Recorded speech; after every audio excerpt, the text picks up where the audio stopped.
মাগরিবের পরে কারো সঙ্গে কথা না বলে এই দোয়াটি 7 বার পরে আল্লাহ তাআলার কাছে যা চাইবেন আল্লাহ আপনাকে তাই দান করবে।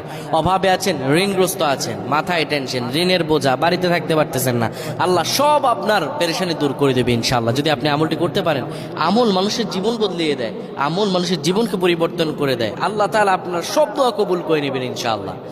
মাগরিব নামাজের পরে কিবলামুখী হয়ে থাকবেন, কারো সঙ্গে কথা বলবেন না, কারো সঙ্গে কথা না বলে কিবলামুখী হয়ে আপনি পড়বেন আল্লাহুম্মা আজিরনা মিনান নার, আল্লাহুম্মা আজিরনা মিনান নার, আল্লাহুম্মা আজিরনা মিনান নার।